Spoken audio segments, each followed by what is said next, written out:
So who is Faye Stenning? Well, she's a Spartan Pro Athlete and a very busy one at that as well. She's an entrepreneur and has a lot of things going on. Now, she's training for trail races in New York City. So we touched a little bit on that, on how she's able to do that. But here is Faye Stenning's story. Faye, it's great to have you on the show. Yeah, thank you for having me. Awesome. So I want to start with just like your overall view on athletics and sports, because I know it's obviously important to you in your life being, a professional athlete. So like, when did that love start? Was it always there, or was it something that you're like, hey, I'm just good at this and let's keep doing it? Yeah, I was like totally like forced into sports at like a young age. I had like severe ADD and I was just like bad. And my parents were like, we gotta like put this girl into something to like get rid of some of her energy. And so she can like sit in class and like focus. Sure. Yeah. So, and then I just like, I was like pretty instantly, like I had my gym teacher, like tell my parents, like, she like can run. We would do these like warm up jogs before our gym class. It was like a lap around the school. It was like 600 meters. And like, I just like instantly was like, well, I'm obviously going to run this 600 meters as fast as I can. Like, I just was so competitive. Like, I just beat all the boys. So they kind of like, my gym teacher, like literally like called my parents and were like, this girl's like a freak. Like, you need to and then I just sort of stayed in track because I was like the first thing I was good at. I was so bad at all these other sports. I was so bad at school. And I was kind of going down a path, like maybe not so much a good path. I had all these friends that were starting to get into drinking and drugs and and I could have like easily seen myself swing that way. Because if anyone knows me, I like love to have a good time. So like sports like kind of put me on this like straight arrow path. And then my whole goal became to trying to get into school, into an American school and get a scholarship. So I mean, I hate to say like sports saved me, but my life would have been so different if it wasn't for that gym teacher, like really seeing talent in me and putting me down this path. So what about like sports kept you from going down that path? Was it just because you had practice in the morning and you couldn't, stay out, or did you get introduced to a new group of people, or what was kind of? Yeah, like both of those things. You kind of nailed it, in the head there. Like I was so competitive that, I cared so much about beating people and winning and doing my best. So yeah, I was like, I got it, I was smart enough to know that like, I got to eat healthy. I got to go to bed early. Alcohol is not good for you. Staying up late is not good for you. And so, and then, because I was just kind of like involved in this, I went from like the party friends to like no offense, but they're kind of dorky cross country team pretty quick. My whole friend circle changed. And, that's where I became close friends with my current business partner. And I just turned into like a different person. I loved that I was finally good at something. I think it was hard, like struggling in school, and I had like reading problems. Like I was like reading comprehension was hard, and I just felt so like, oh, I can't do anything. And then all of a sudden I'm just like kicking everyone's ass on the track. It felt so good. I just got addicted to winning and the praise that I was getting from it. And I like, that's all I cared about at that point. Cross country folk can be pretty dorky. I know, it's so dorky. So when you started into that crowd, then was it kind of a culture shift or shock for you then? If like you were hanging out with these other kids, or were you young enough at that point where you're just kind of in both for a while?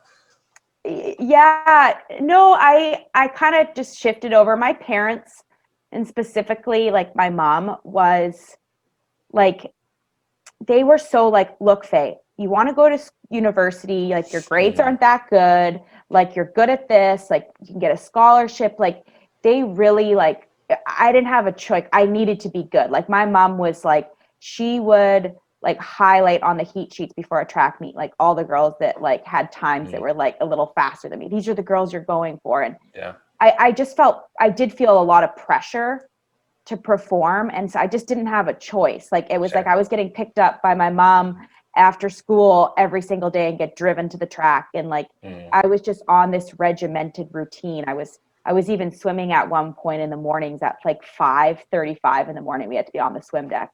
So I was just, I don't know how I did it. Like I was way busier then than I am now, and still really busy now. I just was this robot, and I think that's where I developed this work ethic. And but I mean, I have to, give it a bit to my parents. Like they really knew what to say to freak me out, and I was like, oh shit, I guess I gotta smarten up.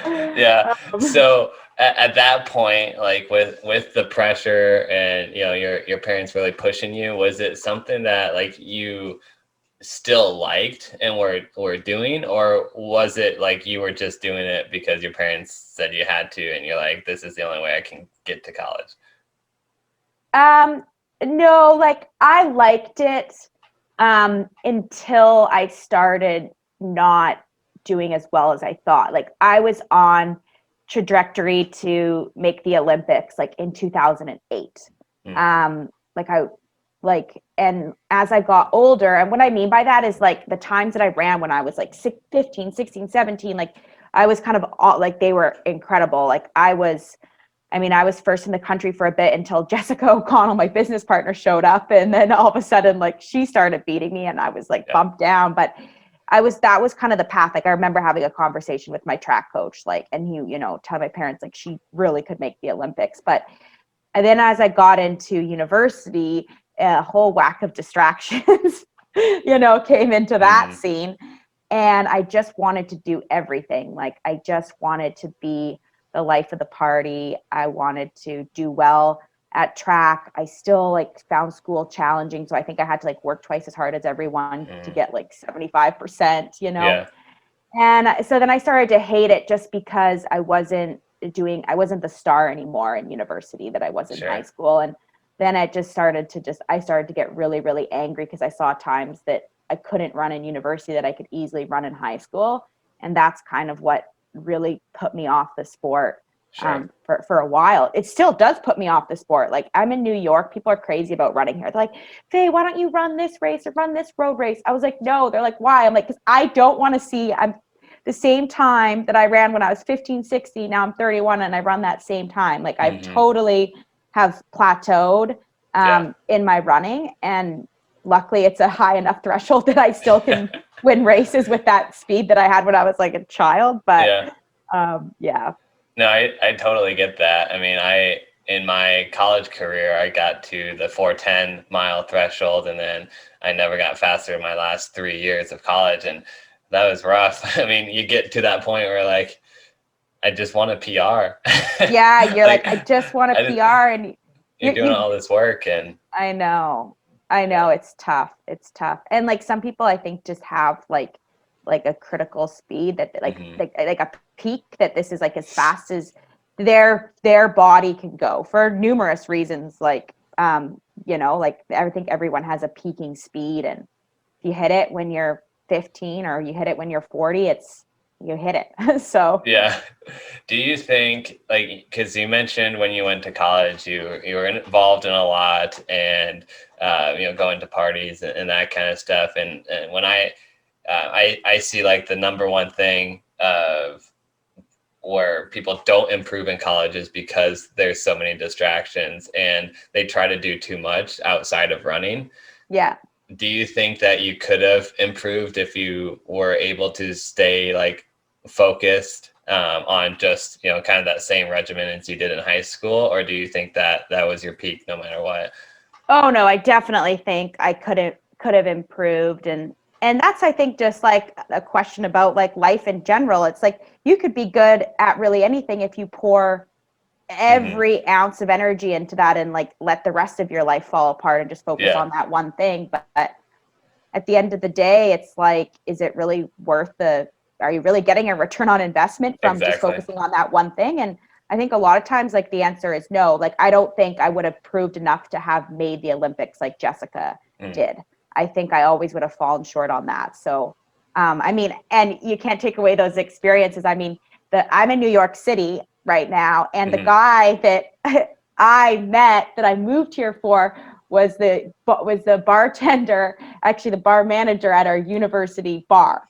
So like, you know, because I was out at the bar, I fell in love. I met this amazing guy. I moved to New York City. Like, Mhm. you know, I would never take back that experience. For And sure. that wouldn't have happened if I was just in bed at 8 p.m. every night thinking about my tempo run the next day. Yeah.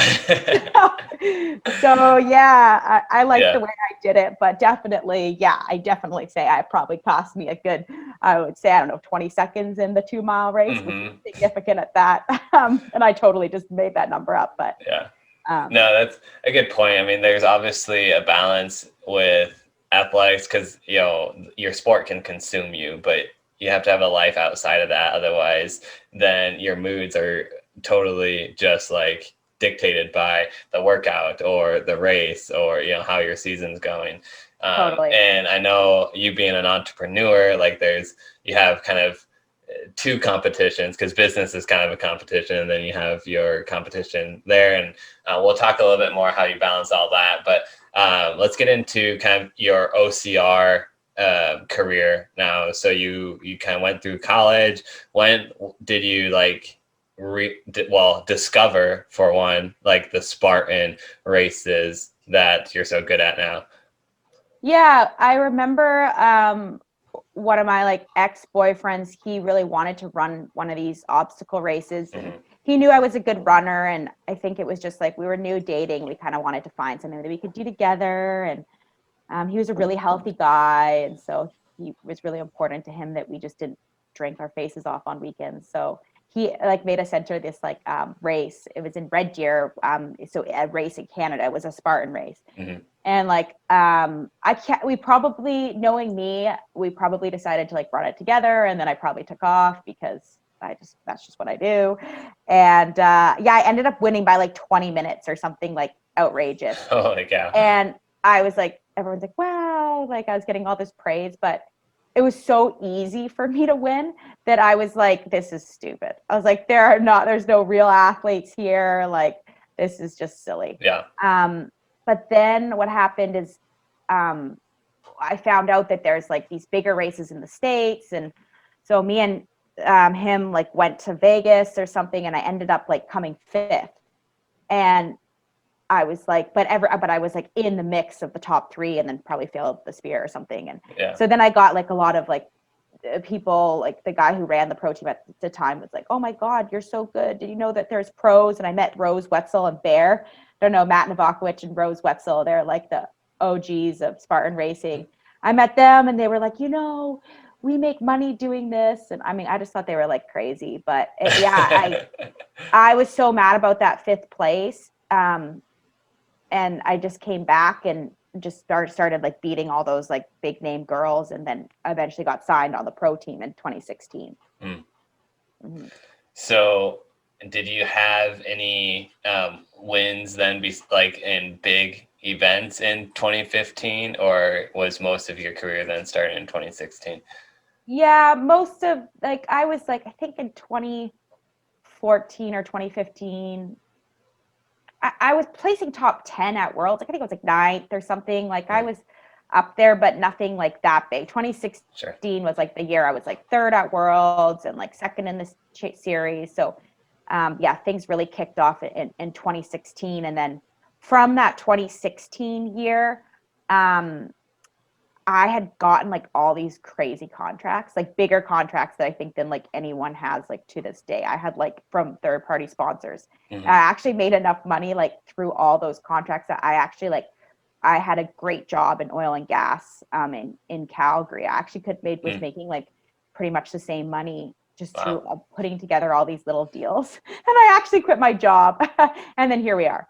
Yeah. I started a business. So it's funny how things like change your life, like a couple of deals, and you're able to take a larger risk. And then because you took that larger risk, you find your life just taking a totally different turn. Yeah. So for sure. Why do you think you were able to secure some of those bigger contracts when others couldn't or didn't? Because I'm someone who I'm always like, I always ask for things. even if like, I always am just like, might as well ask, or like, might as well like put yourself out there and like see what happens. And like, I do, like, I come from like, my sister's like an uber genius. She's like an attorney in California. Sure. And like, she was like, look at these contracts, and she kind of like, negotiated them for me. And Oh, nice. she's pretty badass. So she got like a few more dollars on those contracts. And yeah, I guess I was just, I mean, I don't know. I still don't know why those companies signed those contracts. It seems like a lot of money. I'm like, I don't think we're getting a return on investment on their, I hope no potential sponsors are listening to this podcast. But no, it's like, it's funny. Yeah, I think this is a combination of like good results. I think I'm like a fairly marketable person, and I've just got like the right people in my life from like the business side of things. Sure. To help me out. I'm the kind of person that like, I'm just very resourceful. I have like a team behind everything I do, and I just like know who to call for what. And I'm lucky that people like to help me out. Cool. So let's talk about like from your career, 2016 to now, kind of hitting the highlights. 2016, you were ranked at one point number 1 in the world. When was that? Like, how did you get that ranking, and then how did you do at Worlds that year? Yeah. So it was like Lindsay and I all year in the championship series, very similar to how it's Lindsay and Nicole right now. Yeah, I was still working full time. And I just I would train twice a day, either in the morning or after work, or at lunch hour after work, or in the morning at lunch hour, just depending on meetings and stuff with work. And I was just like uber efficient with my time. Like, I would like have my bucket, like, because the one event that destroyed me in previous years was like the carries. Like, I just wasn't strong. Like, I was like a runner, and then like the only thing I would do in the weight room was like stuff to make my arms look good. so I just like having heavy load, like on my trunk, like carrying it, or on our spine loaded, and all that was like just not comfortable for me. So anyways, I honestly I was smart enough to realize like I can do everything except for the carries. So I would, at the lunch hour at my office, I used to go and I used to walk uphill on the treadmill with this bucket. And it was so embarrassing because then like moments later, I'm like in a suit and like at a meeting with the engineers, and they're like, did we just see you at the gym with that bucket? Like, what's the bucket? And it was kind of embarrassing, but I just was so determined to like beat everyone that I just like did these silly things. So I just trained around working hours like a lot of people do. And I just sort of made it happen. I must say, like, I'm so glad that I have more flexibility with my job that I do now, because it's tough. Like, if you want to be really good at this sport, if you have a full-time job, like a traditional where you're in an office, and it's a challenge for sure. Don't miss that. So from 2016 till now, what are like your top 3 athletic accomplishments that you're most proud of? I would say overall just like consistency. Like, from 2016 to now, I've alternated second, fifth in the US Championship Series.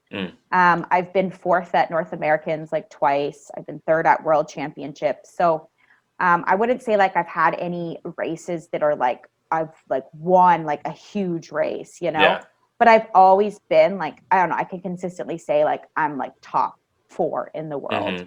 And over so many years. So I think I'm most proud of just that. Yeah. And for anybody listening that doesn't know like what the US Series is, it's a series of 5 races, correct? Or 6? Yeah, 5. Yeah. 5 races throughout the year that vary in distances, all Spartan races. And then you get points for placing in there, and then they add up at the end is what you place there. So, but yeah, consistency is definitely like something that all athletes strive to? Well, there you have it. If you'd like to hear the rest of the interview with Faye Stenning, you can go to Science of Sports Recovery on whatever podcast app that you have. The full audio version is there. Otherwise, you can subscribe and ring the bell here on YouTube, and we're coming out with more great content every week with top-level athletes and researchers for you